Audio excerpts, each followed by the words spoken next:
Hi, good morning, everyone, and welcome to the 15-ish minute coffee chat. This is season 6, and we are having a conversation that provides tips for every entrepreneur and business owner.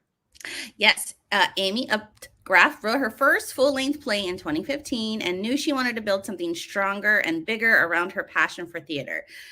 Join Selena of Hauoli Socially Inspired and Anna of NomadAbout to discuss how you can turn your passion into a profitable business or a nonprofit to support a bigger mission. I'm super excited. Yeah. Hi, everyone. I'm excited for today's conversation because I feel like so many of us have some awesome passions that we wish we could make money at, right? Yeah. Yes. I think that's like every entrepreneur is like I want to take something that I love doing for somebody and can I make it into a money maker? Or at least there's something to bring some income in, right? Right. Well, think about it, right? Like, how did we get this podcast started? We were like, or this live stream, we're like, let's just do it because we're going to have fun at it. And now we love it, right? But now we're making it into a money maker at some point, right? And we're going to be giving tips and tricks and ladies, right? Yes, all the things, Anna. So, okay, hey, tell everybody what our call to action question is. What do we want to know from everybody today? Yeah, so if you're watching live right now, we want to know, what are you passionate about? If I were going to answer for Selena, I would say she's passionate about coffee, right? Yeah. What would you say I'm passionate about? Yeah. Writing your children, you know what I mean? Like leisure time and like self-reflecting. Actually, currently, I think it's Anna's pool. That's what she's passionate about. So I actually am that is a daily passionate activity. I love it. Yeah.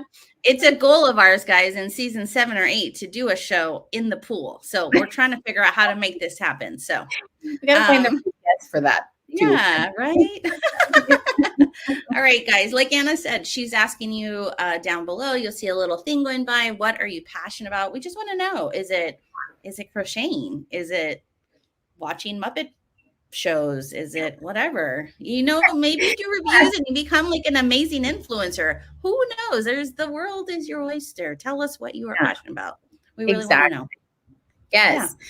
So today's guest that we have, Amy Uptgraft, we're going to pull up her bio, but let me just tell you a little bit about Amy. She is the founder and artistic director of the Veterans Spouse Project. She's also a playwright, and she has written a full-length play called I Will Wait. Amy grew up in Indiana, and she received her BA in theater performance from Purdue University. She has worked as an actor in New York City. She's performed in numerous productions around the country. So we're not talking about somebody that just was like, oh, I love theater, you know, in high school was like the drama queen or something. This is somebody who, this is what she was thinking would be her profession, right? Yeah. She's also taught hundreds of students and directed shows from Alaska to Georgia. She wrote the play Ridge, Where They Cry, and is currently creating a new work based on the story of a famed military spouse, Julie Moore. So she's a military spouse. Amy's a military spouse, 21 years before her husband, Lieutenant Colonel, retired from the Army. And they recently settled in Oak Ridge, Tennessee, which is a beautiful part of the country, where she continues to write and act and direct. So we're going to bring Anna up. Yeah? Yeah. All you, Anna. All right. Hi. Welcome to the show. Thanks, okay, wait. Now I have a question for you. Were you a drama queen in high school? Like, did you play one? So I did. When Anna said that, I did have a little like, yeah. I think if you were to ask my friends and family if I were a drama queen in high school, I think the answer would be yes. I did enjoy my fair share of high school drama. Yeah, and not on the stage, just in life. I did enjoy it. I imagine your high school years a lot like Glee. You know, the TV show Glee. Yeah. Yes. Amy in high school being like. Yeah, you're not that far off. I was in show choir, a lot of theater, a lot of very boy crazy. Yeah, you're, and you know, small town in Indiana, pretty much dead on. Yeah. Okay. Yeah, man, I was obsessed with that show. Now I'm just gonna have to ask, like, Amy, offline, like so much things. But okay, we're not here to talk about Glee. We're here to talk about Although Amy. I can, if you want to, yes. we can talk about Glee. Okay, before we really get into all of the questions that we have for Amy today, we want to do our coffee cup selfie with her because I'm ready. She told us a really funny story about prepping before she came, and we're just so glad. I know. My earphone did fall into my coffee cup earlier. Yeah. This is my Dolly Parton cup. She's my I fave. love it. I went to not to like steer off topic. Poured myself a cup of ambition. Oh my gosh, I love that. Makes me want to start singing. I know. Are you close to Gatlinburg and Dollywood? Like, so how we close are 50 minutes. I am a season ticket holder. Of course. Yes. She is. I just love her. I love her. She is the epitome of somebody who entertains across every demographic and generation. And I love her. Can you please write a play that's based off the 9 to 5 song, but in a military spouse world? Like, could we do that? Yes, okay, absolutely. Right. Okay, no problem. Okay. All right. We'll add that next. Yes, add that to the long list of things. Okay, on 3. Wait, 1, 2, 3. Oh yeah, you got there on. Okay. Perfect. Thank you, Amy. Cheers. Cheers. Yay. There really is just coffee in here. So real fast, before we get started, we are in 3 different time zones right now of the recording of our show here. I'm in Hawaii, Amy's in Tennessee, Anna's in Texas. So yeah, guys.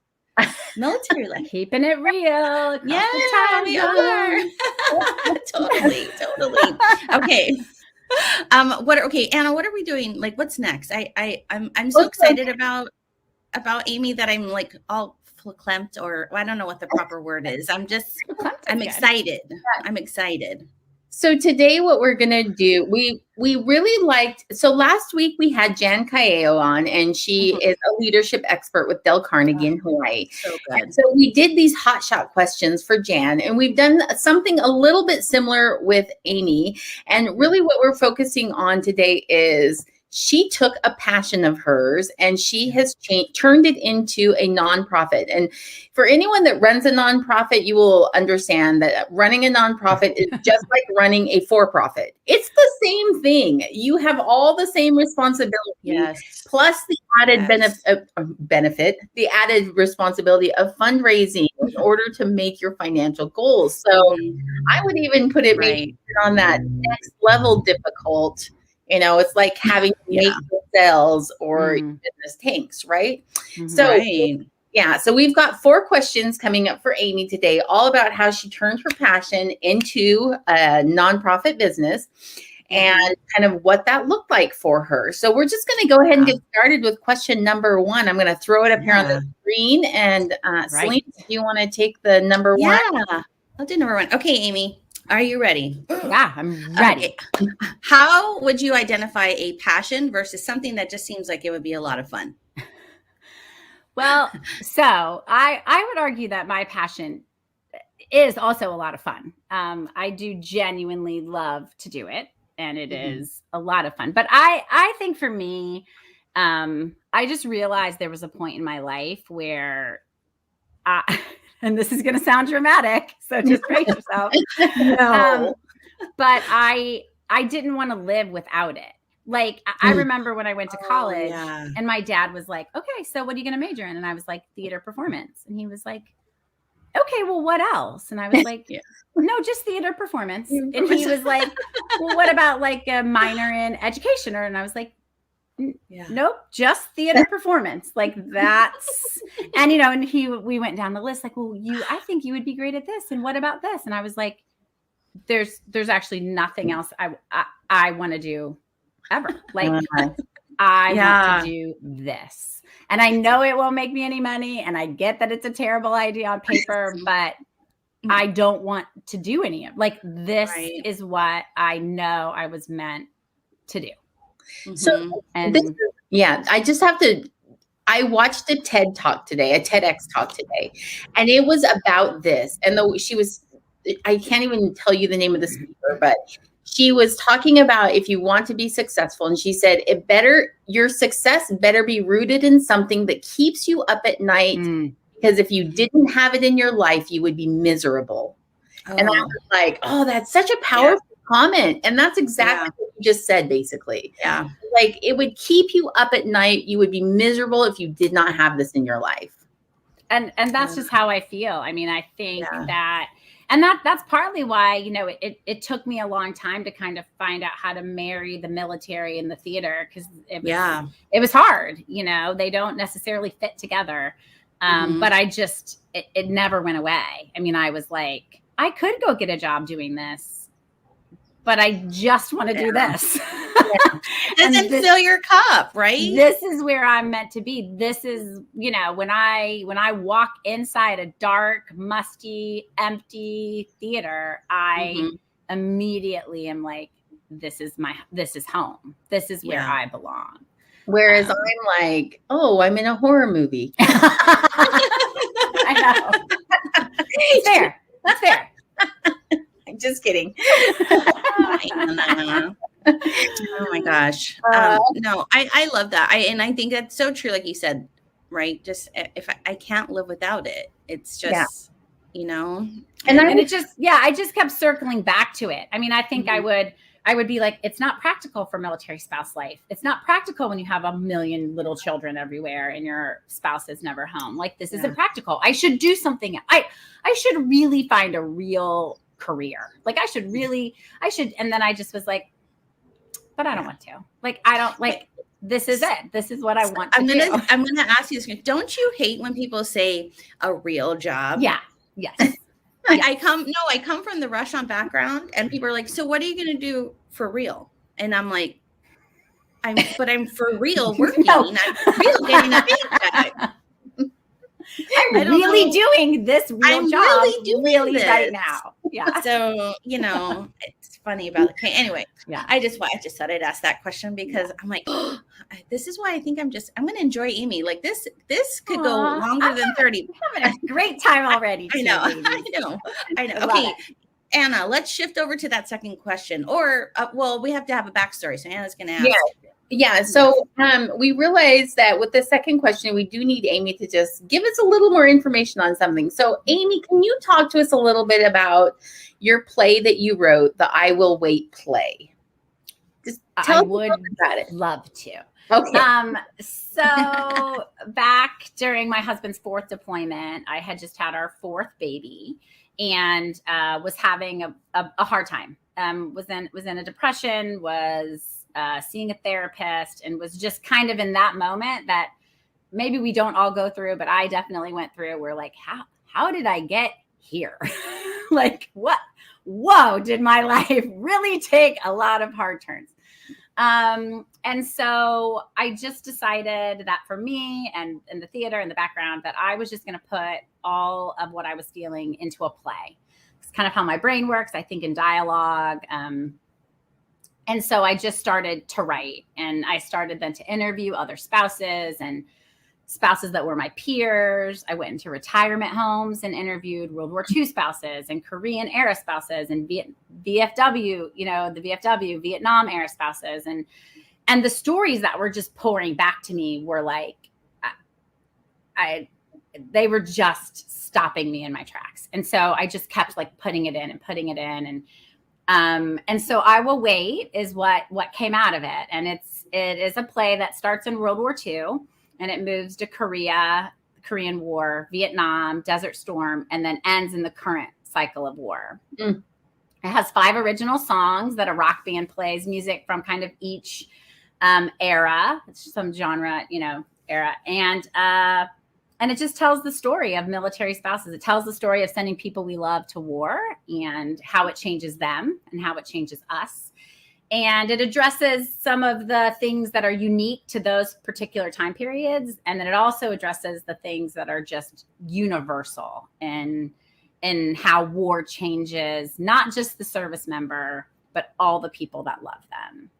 I love that. And so that's what I know, right? Like I get chills when she talks about it.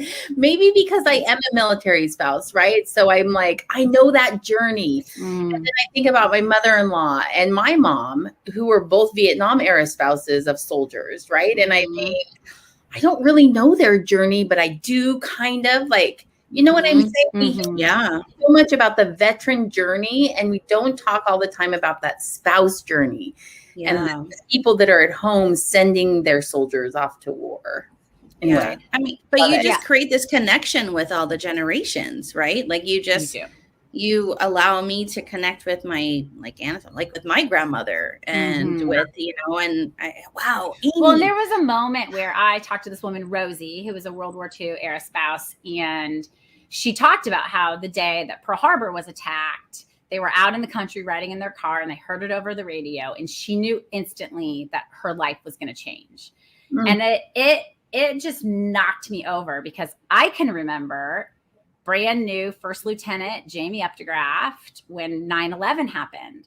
And I remember him walking through our door and me knowing our life is going to change forever. You're not going to get out of the Army, are you? We are going to do this until we're not. And just that moment, 70 years apart, but the exact same experience. Wow. It's amazing. Hollywood, Lin-Manuel, you guys, right? Just saying, right? This is wow. Okay, I can't even, like, I'm a loss for words, but that is okay, you guys. So now you know the basis of what has started Amy into what she is doing.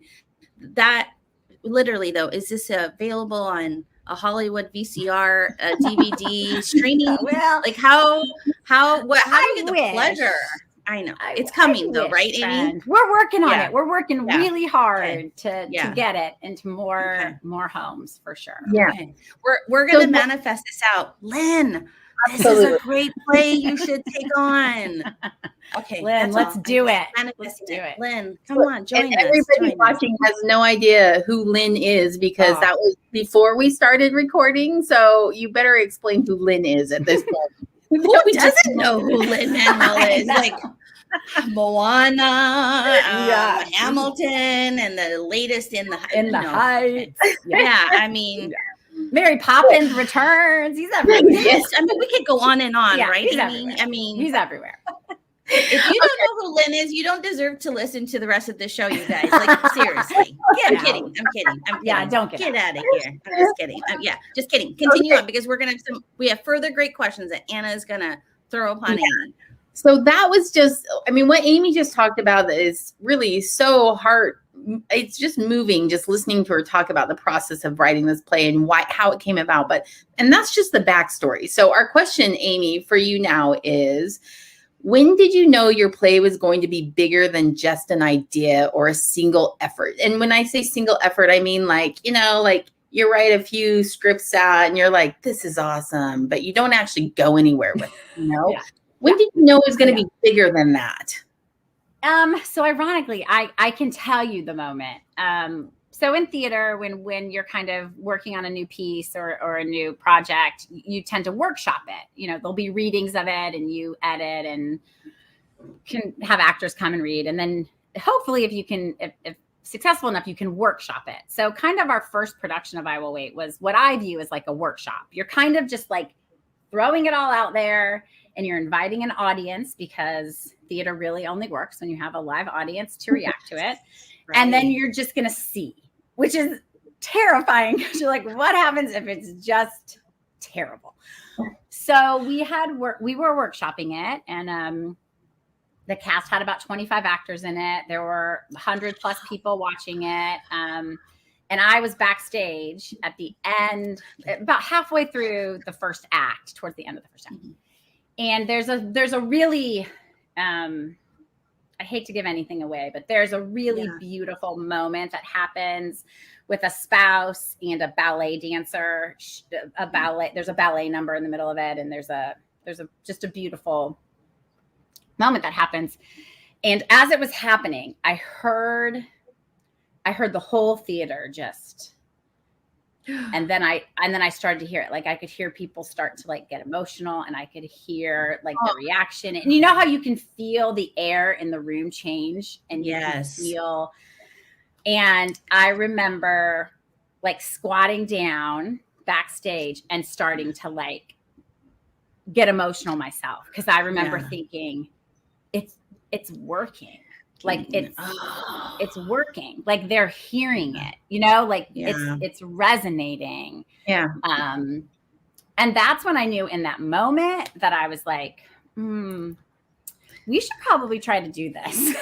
Yeah. Like, wow. We should probably try to find a way to keep doing this, which is not always an easy thing to do with live theater because it kind of has its moment and then it's gone. Right. But it was in that moment for sure. So this is first of all, I love that. This is the first coffee chat where I keep getting goosebumps, right? Yes. Like the moment I'm like, yes, know that moment, right? Yeah. I've had that moment in my own professional life, right? Where I'm like, this is going to work for me. Like this is going to actually happen. This is actually happening. Right? So I feel like there's this point where though you say to yourself, I can ride this high until the high is gone, or I can take it to the next level. Mm-hmm. And so I'm going to just jump straight into question 3 because Selena, if you want to read that out, it kind of just flows right. Okay. What, Amy, are the next 3 steps in turning your passion into a profitable or nonprofit business? What did you do? Great. That's a great question. So I rode the high back to Colorado where we were stationed at the time, was feeling really good about it. And then my husband got orders to Alaska and I went from the high to like, I was like, and that dream just died because we're now moving to Alaska with bears and mooses and like, you know, it's not in Alaska. I thought at the time, like theater is not in Alaska that I know of. So, we PCS to Alaska and I was actually feeling very like, I don't know. And then the doors it was so incredible to see it happen. The doors just opened and it became apparent that we should do the show in Alaska. And that's kind of where we started to form the nonprofit. So the nonprofit is the play, and it's also then creative and expressive arts workshops for spouses to come and share their story through different art modalities. So if that's writing or different types of art, storytelling, just a safe space to kind of create community and connect and share. So I would say, back to the question, the 3 steps for me are, you have to find people crazy enough to think your idea works. So I just got really blessed that Leah, who is my partner in the nonprofit, lived around the corner from me. Our husbands were in command at the same time. And I was like, hey, remember how you told me you used to own that business in Florida and you know stuff about business stuff? And she was like, yeah. And I was like, great. Do you want to do a business thing with me? And she was crazy enough to be like, yes, I do. What is it? And I'm like, well. So she came on board, and then my next door neighbor, Wendy, is a licensed therapist and is trained in expressive arts. And so I was like, hey, do you want to do workshops for spouses? And she was like, yes, and so, you know, first it's find your people, find people who are like, oh, all right, this feels crazy, but I'm in. Yeah. And then it's convincing somebody to give you some money. So being able to really kind of speak to your passion and why it's important. Yeah. And we got really lucky initially that we walked into I would not suggest doing this, but we did walk into a foundation that grants money, and we're kind of just like, hey, we have a great idea and we're here. And you know what? You should give us some money so we can do it. And somehow they were like, okay. They did. You had the cojones, Amy. So that's important. Yeah, that should be number 4, right? You got to have some. Yeah, you do. I mean, Leah and I both were like, well, what have we got to lose? What are they going to say? Right. No. Okay. Right. You need some money. You need a crazy, group of people. Mm-hmm. You need some money. And then in the theater world, I would tell you, and I don't know how this would translate maybe to other businesses, but you do need a chance to workshop it. You need a chance to try things out and know I mean, even every time we do the show, I'm like, ooh, how did I miss that? No, putting this in. And so I feel like oftentimes people jump in and you haven't given yourself the space or the time or the like, hey, we're going to try this for 6 months. And then 50% of that might not work. And so, okay, so we'll get rid of that and we'll adapt and move here. So you have to give yourself the safe space to workshop as we would do in the theater. Yeah. But, I think that translates perfectly into pretty much any other business area. Yeah. I mean, essentially that time frame where you're testing your market, right? You're testing your product out. You're making sure that things are that your processes are good, that your client or your customer flow is happening. You've got the right marketing materials, all those things that you're talking about. That's part of what I would call workshopping a new business. Yeah. Right? Yeah, absolutely. And I think it's important to just because you started this way, always look at your business on how can does it need tweaking? Just because it's great here 100% 1 year ago, is it still at 100%? Right. Are there new things that you need to involve in your business now because times have changed and and you're asking your audience, you're listening to your audience, and I'm like, oh, you know what? In that moment, they react really passionately. And in this moment, I hear everyone dig into their purse to get out their gum. So so that tells me that moment isn't working as well as the first moment. It's very specific, but it's still such a great, test market for what's working and what's not. I mean, when you talk about listening to your audience, Amy, you legit get to be listening to your audience. I'm like a total creeper. I'm always in the wings. Wait, okay. Oh, how's that line gonna hit? And I'm trying to peek out and be like, oh no, I think she's crying. Oh no, that guy's you hear the texting start and you're like, okay, time to change that part of the play. We're not hiring that actor again. Forget it. Oh my gosh, that's hysterical. We can move. Let's move on to the fourth question. Yes, because I could ask you a zillion questions. I know that's time. All right, Selena. Wait. Okay. Here's number 4. Okay. How hard is it to be open-minded and flexible about your vision that you feel so very strongly about? You know what? This answer kind of surprises me a little, because I would tell you initially that I'm very open-minded and flexible, and I'm adaptive, and I'm an improver, and I'm a performer. I can, I'm open-minded to all types of people and ideas, and all of which is true. Yeah. But when it's your baby, I mean, this feels like, and again, slightly dramatic, I realize, but when it feels like your baby, and somebody might come in and be like, hey, did you think about changing this? Or, hey, why do you do it this way? Or what is this? I do immediately feel like I would with my kids, like, hey, back off. You don't know what this show's been through. You don't know what we've had to do to get to this point. I do find myself defensive and wanting to be like, no, this is how we do it. This is how I want it.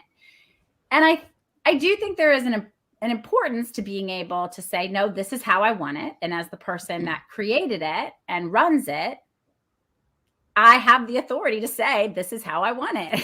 Right? Even though we're often told, no, don't. I do have the authority to say, this is mine and I want it this way. But the flip side of that is any business and anything you do as a collaboration. So you have to be willing to listen to what other people are saying and kind of take your emotional connection and ego out of it to say, okay, maybe you're right. Maybe there doesn't need to be a big tap dance number in the middle of, maybe we can, so it's hard. It's super valuable and important, but it is hard to do. Yeah. And I think that probably is pretty standard across the board because this is, I mean, we started out the conversation with talking about how this is your passion. Mm-hmm. It's not your job. It's not what you do. Yeah. It's not, what's paying the bills and your 9 to 5 kind of thing. This is something that is has a deeper and more intense meaning for you. And I think when you find yourself in that realm and your business is built around that kind of an environment, then yeah, of course, I think that is a natural reaction to have, to want to protect it from criticism and, change, I guess, because like you said, I worked hard. You don't know what this has been through. I love that. Well, and I think it also then the other layer of that is when you do something that is art, you're opening yourself up for things to be, it's subjective. That's the whole point. The whole point is that some people are going to love it and some people are not. And you have to be able to understand that that's how it works. And know that that's not personal. That's people coming in with their own opinions and biases and thoughts about how things should go and projecting that onto the work itself. And so the work just has to stand on its own. And, you can't always be reactive to whether people love it or hate it. You have to just have confidence in the work itself. So yeah, that's great. Yes. And hey, look, there's no shame in going into the bathroom, shutting the door, having that like absolutely not. And then, punching the pillows and just getting all that aggravation out. And then you come back because you've processed in your way. Because I totally understand that whole, when it's art, it's personal. It comes from something you've created out of what you feel. So, oh my gosh. Amy, all good things for people listening today. Love you too. So, the best afternoon. I know. Okay. Well, we could. I think people are going to want to know how to find you. So I think we need to pop that up, right? Don't you think? So we're going to pop this up and Amy is going to tell you herself. Where do you want them to find you? Oh my gosh, you guys, this is stressful for me because I'm old and I'm the worst at social media, as Anna can tell you. So you can find me at all these places that are listed right there. You can find me on our website. I'm not going to spell it. You can all read. It's on our website. We have a very active Facebook page. We're on LinkedIn. I'm on LinkedIn. We're on Instagram. And the nonprofit's name is the Veteran Spouse Project. Yeah. So, awesome. I Will Wait is under the umbrella of the Veteran Spouse Project is the overall nonprofit. It produces the play. It holds expressive and creative arts workshops for spouses. And it also does a documentary style storytelling where we go in and record and archive spouses' stories. Yeah.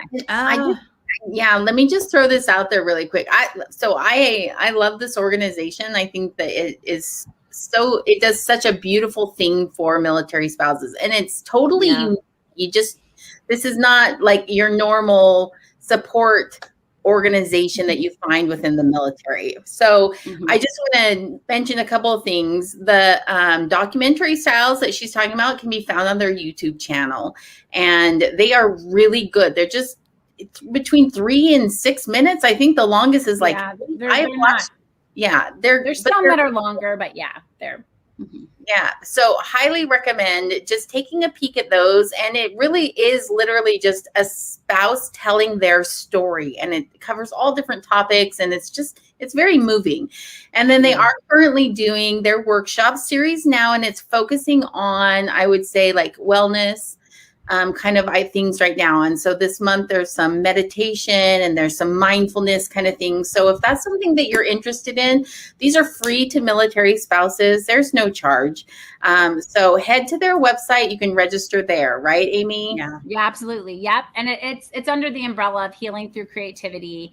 And like Anna said, we offer this month, I think it's mindfulness, and we're doing creating your own art journal to kind of journal and create art in. Next month, I teach a writing class where you come in and kind of tell your spouse story, and then we kind of curate it into a monologue format. That's fantastic. So we do that, and there's a bunch of great offerings for the rest of the year. So like Anna said, all free for military spouses, veteran spouses. And we're really proud of it. We have facilitators from all over the country that come in and work for us and just have some great offerings for the mil spouse community. I want to make sure that the people understand this too. It's active, retired, and veteran spouses. It is not just active duty. So it covers. If you are a World War II era spouse, please come. Yeah, and they would love to see you there, right? Yeah, yes, that would be amazing. That would be amazing. Oh, I can't. Well, I can't. You did such a better job selling it than I did. Good work. Highly recommend. 5 stars. 5 stars. You're so funny. All right, guys. So make sure you find Amy. Make sure you go to the website and sign up for these classes. Just support.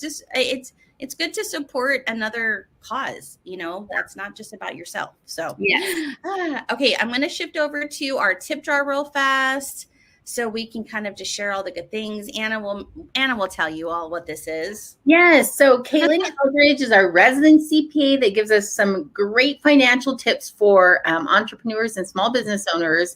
She says, invest in retirement. As an entrepreneur, no one else is doing this for you. So talk to a financial advisor, get an IRA, a Roth IRA, a SEP IRA, a solo 401k, something. Yeah. She basically is pleading with you, anything. Yes. Set it up and regularly invest in it, because you do not want to be required to work forever. Forever. Yes. So super important. Remember your retirement savings if you're an entrepreneur, small business owner. Yeah. You deserve to have a little bit later, you know? Okay. And then we always we came up with a couple freebies that we have on our website. Grab your 8 things to do daily for social media. Go to our website. You'll see it somewhere on the link, anywhere, but AnnaandSelena.com, you'll find it. You'll see it. Go sign up, grab it. It's a free freebie. Gives yourself a checklist. Don't even have to think about it. Right, Anna? That's right. That's right. I love Anna's checklist. They keep I know. Point. It's a good checklist. I'm not great at the checklist or being organized. So right. Totally. Thanks, Anna. Yes. So next week we have Amy Walker of Amy Walker Consulting, and she's going to be talking about the psychology of sales. So what goes behind somebody actually deciding to take your deal? As always, you can find us at AnnaandSelena.com, on your favorite podcast platform, on Instagram, on Facebook. Subscribe to our YouTube channel, where all of our past shows. We're in season 6, people, and there's 10 per season. So we're talking almost 60 shows now at this point, with amazing speakers like Amy talking about all business best practices for small business and budding entrepreneurs. So go check us out. Amy, thank you so much. Thank you, ladies, so much. Best afternoon ever. Let's do it tomorrow. I know, right? Yes, let's totally do it tomorrow. Okay, wait, before we sign off, I just have to share the airing of this show is the day of my daughter's birth. So I just wanted to send her a little shout out and say happy birthday. Hauoli laha now, Madeline, just in case she goes, wow, Mom, you didn't even tell me happy birthday, you know. I love her. I love her. Sweet girl. I know. But yeah, Amy, you are just a treasure, and I just see, look, Maddie, that's from Miss Auntie Anna there. But you are a treasure. Yes, there it is. We loved having you on today's show, and we can't wait to kind of we'll just learn more about you and connect better. Same with you, ladies. I love the opportunity, and thank you for just creating something so amazing. And I just think the world of you both. So thank you. Okay. All right, guys, we're gonna sign out. So bye. Aloha. Bye.